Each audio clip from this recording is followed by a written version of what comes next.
Dede Morel. I'm professor and head of the Department of Dermatology at St. George Hospital, which is part of the University of New South Wales Medical School based in Sydney, Australia. And I'm Professor Johannes Kern from the Alfred Hospital Monash University in Melbourne, Australia. On behalf of the co-authors, we would like to describe the outcomes of this important study for epidermolysis bullosa, or EB.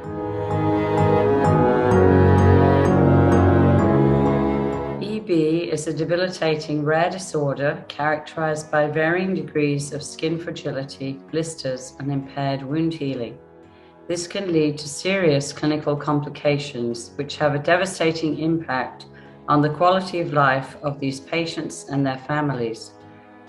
Wound healing and wound management are fundamental priorities for patients living with EB. A previous phase 2 study conducted by the Freiburg EB team in Germany showed that this birch bark extract could potentially heal EB wounds faster. Therefore, I was excited to join the team together with my co-PIs and undertake this study led by Professor Johannes Kern. EASE was the largest study in EB that enrolled DEB and JEB patients, in total 223 patients, predominantly pediatric patients with RDEB. Patients were stratified, randomized, and all wounds were treated with Oleogel-S10 or vehicle, control gel over 90 days.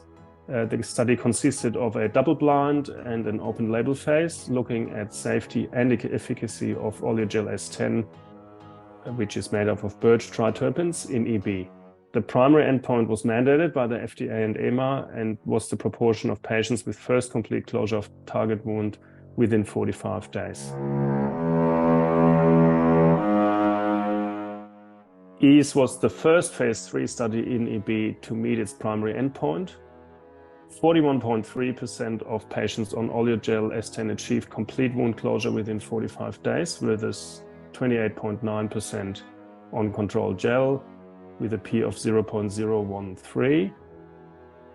This achievement of complete wound healing is considered a high bar and clinically compelling given the severity of impaired wound healing in EB patients. Now, looking at the secondary outcome parameters, we can see how accelerated wound healing benefited EB patients. For example, using two different measures, there was a reduction in overall wound burden, both in the skin activity component of the EB-DASI score and the BSAP score.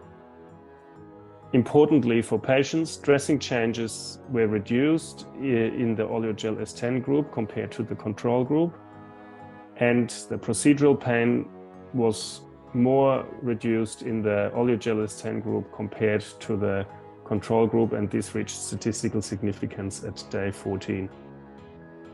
As far as safety goes, Oleogel-S10 demonstrated to be safe and well tolerated.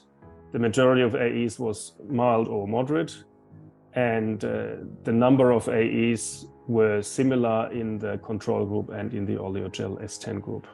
So what does this mean for dermatologists and patients?